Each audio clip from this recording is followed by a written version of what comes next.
What's up, cool people? I'm Matt Conroy. Welcome back to our Bible study.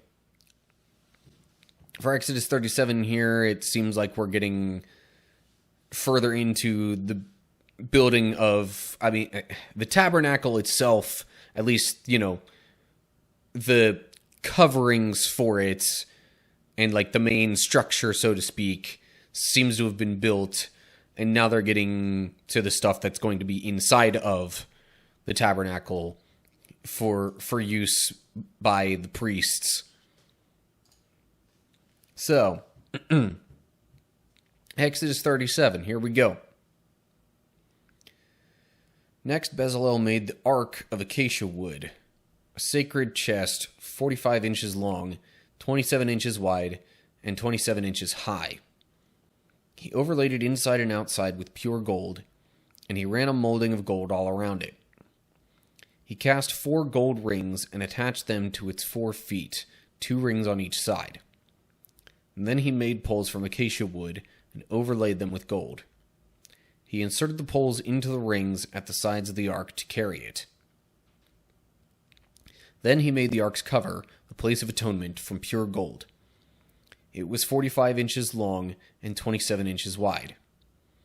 He made 2 cherubim from hammered gold and placed them on the 2 ends of the atonement cover. He molded the cherubim on each end of the atonement cover, making it all of one piece of gold. The cherubim faced each other and looked down on the atonement cover. With their wings spread above it, they protected it. So, I seem to recall in previous chapters, like, the design for the Ark of the Covenant actually came before the, designs for the exterior of the tabernacle and whatnot. Not that that's super important, I guess, what order it was mentioned versus the order it was built. So anyway, I'm trying to think through the dimensions here. So the Ark of the Covenant, it's 45 inches long. That's just shy of 4 feet. And then little over 2 feet wide and high. So it's a fairly big box. Or chest, I guess I should say. Also, footnote here is just going to mention, the Hebrew lengths, also the metric equivalents. I'm assuming this was like 5 of the 6 faces, and then the cover was the top face, which was the same length and width. So I guess it would have just kind of sat on there almost more like you'd think of your stereotypical old school coffin or sarcophagus or something like that. Where you could just kind of, push the top of it off if you needed to open it up.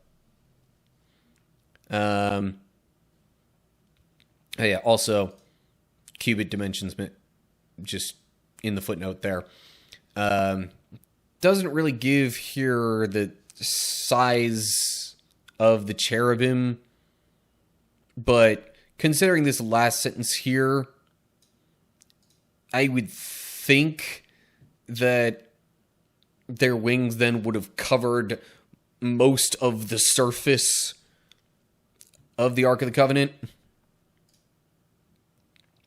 But it's not going to 100% officially confirm that.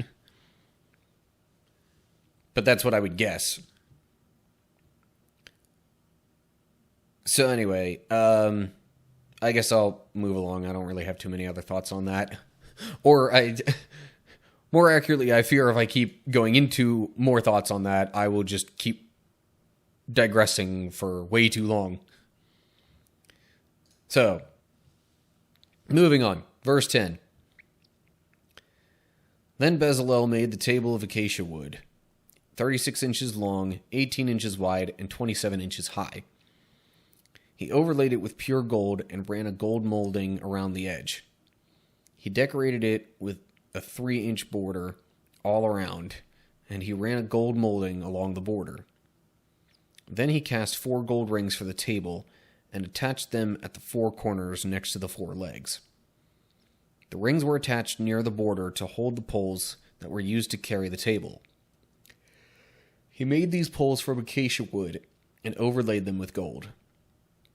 Then he made special containers of pure gold for the table, bowls, ladles, jars, and pitchers, to be used in pouring out liquid offerings.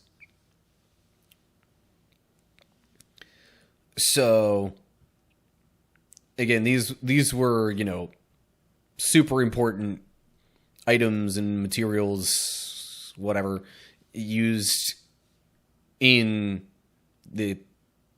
by the priests.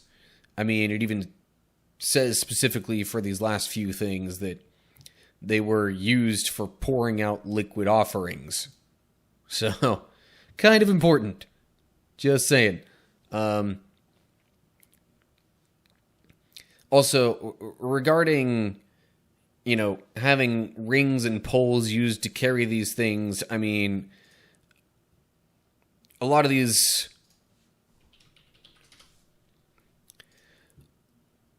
items were deemed, quite important and sacred, even to the point where it may have been,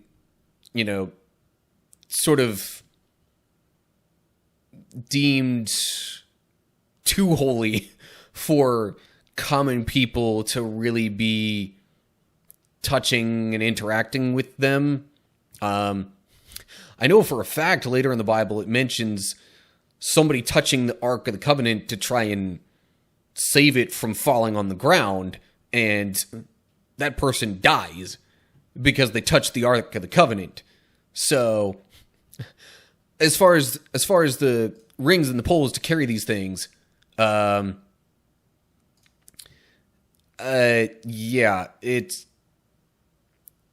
it was necessary, I guess, for people who weren't necessarily the priests to be able to help carry these items as they moved along.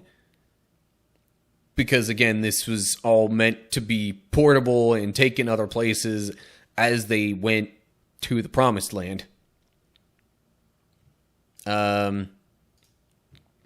Footnote here, it just says he instead of Bezalel. I guess it's kind of one and the same because, again, Bezalel was the last person mentioned by name. So it would be assumed he would refer to Bezalel. But the original Hebrew just says he, in case you're wondering. More stuff about measurements for these footnotes, I assume. Yeah, handbreadth was another Hebrew unit of measurement. So, verse 17. Then Bezalel made the lampstand of pure hammered gold. He made the entire lampstand and its decorations of one piece: the base, center stem, lamp cups, buds, and petals. The lampstand had 6 branches going out from the center stem, 3 on each side. Each of the 6 branches had 3 lamp cups shaped like almond blossoms, complete with buds and petals. The center stem of the lampstand was crafted with 4 lamp cups shaped like almond blossoms, complete with buds and petals. There was an almond bud beneath each pair of branches where the 6 branches extended from the center stem, all made of one piece.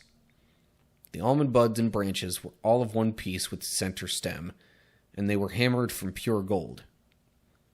He also made 7 lamps for the lampstand, lamp snuffers, and trays, all of pure gold.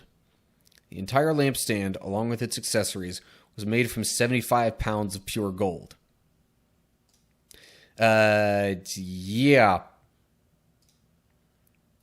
Hebrew says 1 talent. Interesting. I guess I had either not known or forgotten the equivalent weight to a talent there. But Yeah, 75 pounds of pure gold, and that was just for the lampstand and its accessories. So, just imagine how much gold was used in the entirety of the tabernacle. Like, geez. But,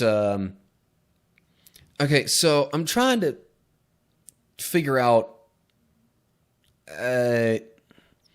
each of the 6 branches had 3 lamp cups.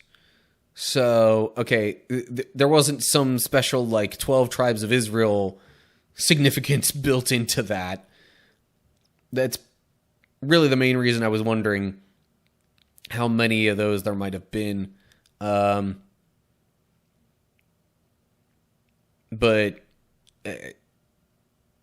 if there's any significance to any of those numbers, I'm not super duper aware of it.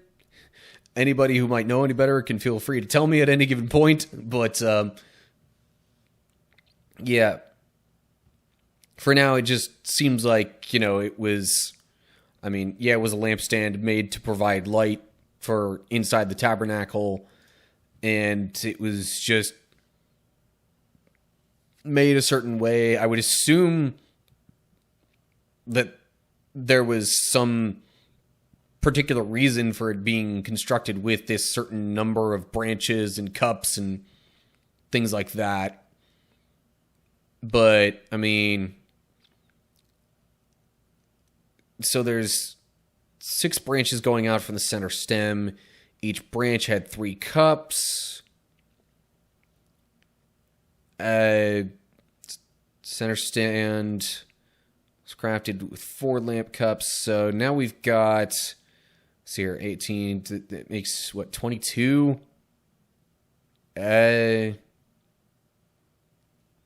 Almond bud beneath each pair of branches where the 6... yeah. I'm not seeing any super duper, obviously biblically significant numbers in here. So, I don't know. Anyway, maybe it was just designed in that way for the sake of, better light provision. I don't know. Anyway, I guess I'll move along and wrap this up. Verse 25. Then Bezalel made the incense altar of acacia wood. It was 18 inches square and 36 inches high, with horns at the centers carved from the same piece of wood as the altar itself. He overlaid the top, sides, and horns of the altar with pure gold, and he ran a gold molding around the entire altar. He made 2 gold rings and attached them on opposite sides of the altar below the gold molding to hold the carrying poles. He made the poles of acacia wood and overlaid them with gold. Then he made the sacred anointing oil and the fragrant incense using the techniques of a skilled incense maker.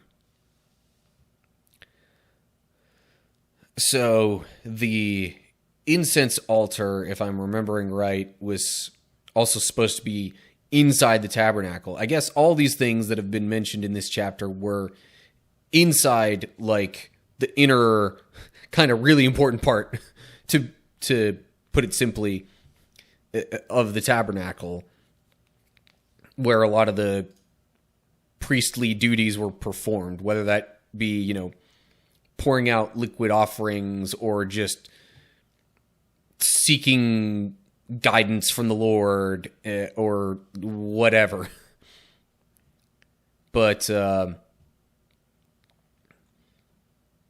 yeah, this was, again, it was the incense altar, not so much the sacrificial altar that I think wound up being in more so the courtyard area where they would have done the main burnt offerings and such that you tend to think of when you think of, Old Testament biblical offerings and such. But, yeah. Okay. Guess that about does it. I don't really have any other thoughts to add. Footnote there is obviously just giving the Hebrew dimensions and whatnot. 18 inches square, so I assume that's width and depth.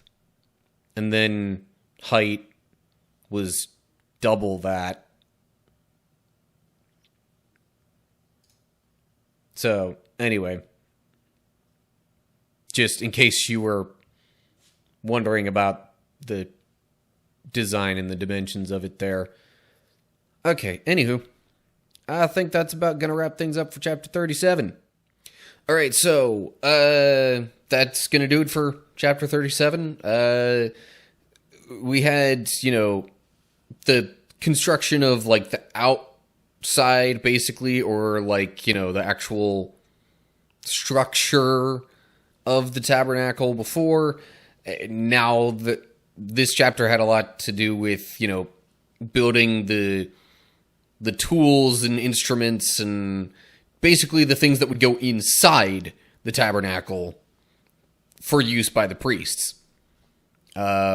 There might be some more of that to go, or at least more regarding their clothes and stuff.